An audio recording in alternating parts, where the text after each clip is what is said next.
안녕하세요. 생명과학의 수랑결 여러분들 국수 한용철입니다. 이번 시간의 캐스트에는 Q&A 게시판으로 내게 메시지를 보내줘 라는 주제로 자주 묻는 질문 총정리 세 번째 시간을 갖도록 하겠습니다.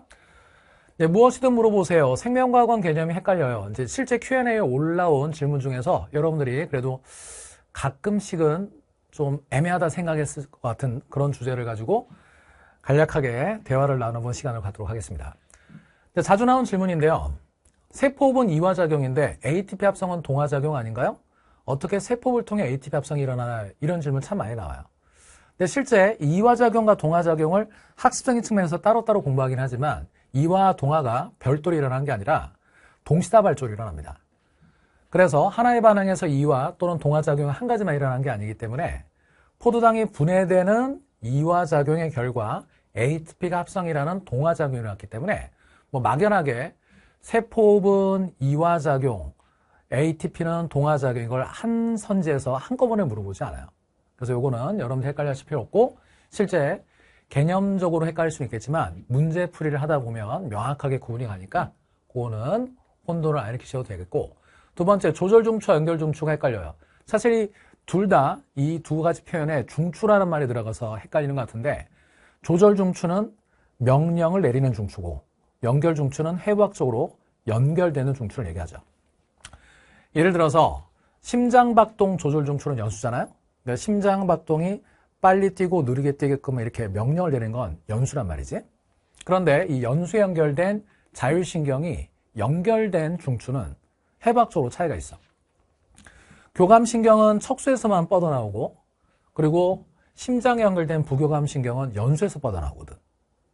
그래서 이러한 해부학적으로 어디에 연결되냐라는 것을 보통 평가원에서는 애매하게 묻는 것을 피하기 위해서 자율신경의 신경절 이전 유런의 신경세포체가 어디에 존재하니? 이 질문을 자주 내는 거예요. 그게 바로 연결중추를 얘기하는 거죠.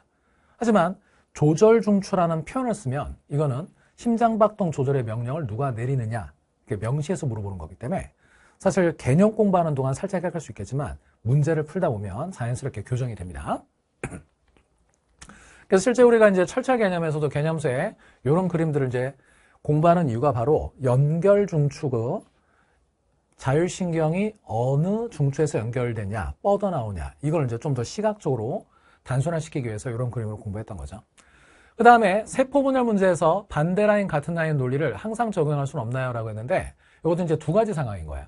예를 들어서 그냥 발문이 어떤 사람의 세포가 나다 하면 그 사람 몸 안에서도 세포분열, 감수분열이 여러 군데서 동시다발적으로 일어날 수 있단 말이야. 그래서 이게 하나의 감수분열 과정에서만 적용하는 같은 라인 반대 라인이 먹히지 않을 수가 있는 거지.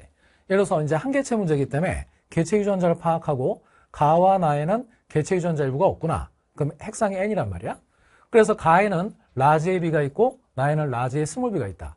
근데 이게 만약에 하나의 감수분열 과정이라면 유전자형이 서로 다르니까 반대 라인에 두 N이니까 정보를 합쳐서 라지 A 동형의 B2형이라고 할 수 있지 않을까라는 질문 종종 하거든.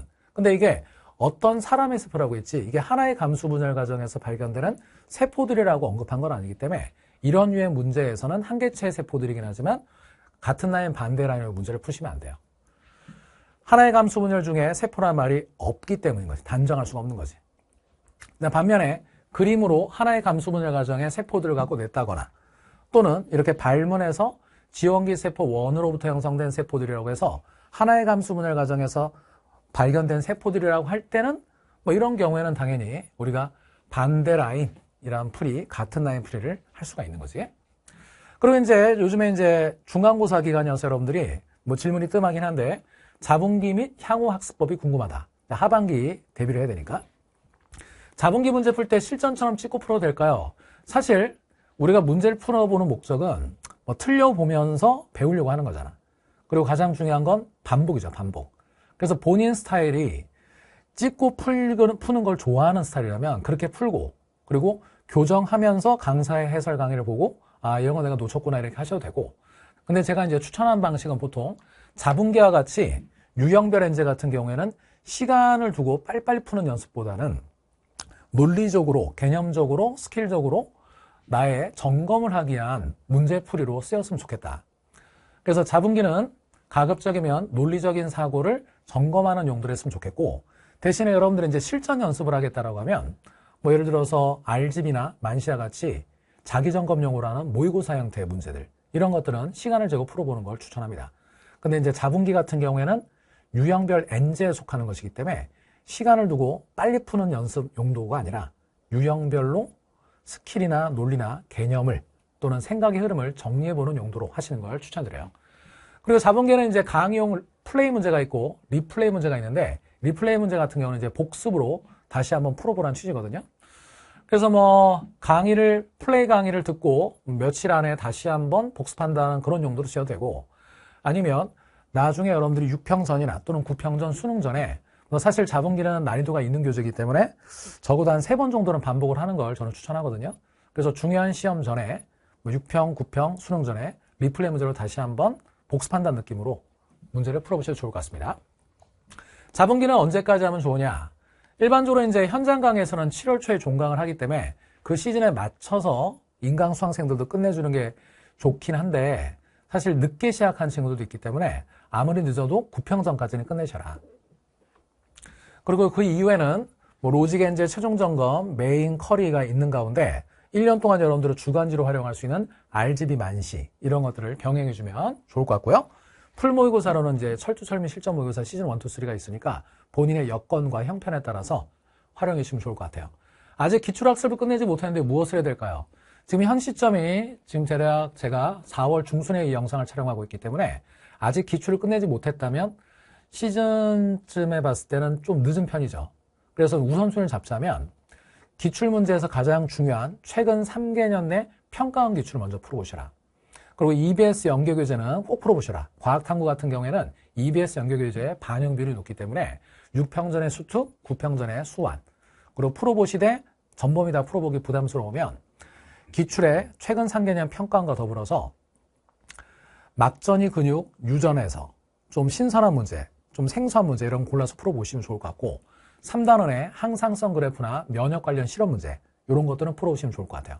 그리고 이제 방영구 쪽만 골라서 문제 푸는 것도 5단원 생태계에서는 추천을 드리는 편이고 근데 가계도 돌연변이 같은 경우는 이제 공부를 하면 할수록 사실 자괴감이 들거나 좀 괴로울 수가 있어요. 제가 이제 현장 강의에서도 말씀드리지만 가계도나 돌연변이는 완벽하게 풀어서 맞춘다라기보다는 꾸준히 포기하지 않고 계속 맞출 가능성을 높여간다는 마음으로 하셨으면 좋겠다. 수험생에서 가장 좋은 풀이는 실제 시험장에서 미완성의 풀이로 정답을 찾는 게 좋은 거기 때문에 강사의 풀이에 너무 압박감을 느끼지 말고 완벽하고 완성도 있는 풀이보다는 포기하지 않고 꾸준히 계속 조금씩 개선해 나간다는 느낌으로 하셨으면 좋을 것 같습니다. 그래서 유전은 꾸준히 하는 사람이 결국은 성공하더라. 여기까지 해서 최근에 나왔던 질문들을 다시 한번 정리해봤고요. 뭐 지금 중간고사 기간이라 이 캐스트를 얼마나 볼지 모르겠지만 여러분들이 캐스트 보면서 뭐 재밌다는 친구도 있고 뭐 제가 이제 학습 내용 측면보다는 뭐 이런저런 부담 없는 내용으로 저의 평소의 생각을 말씀드리는 거라 여러분들도 이제 부담 갖지 말고 뭐 댓글도 올려주시고 수강평에도 올려줘서 뭐 추가로 더 궁금한 것들이 있으면 알려주시면 제가 또 차후에 준비해서 인사드리도록 할게요. 여기까지 마무리하고 노크태체 끊임없는 반복으로 올해 생명과학의 만점을 이루시길 바랍니다. 생명과학 화이팅!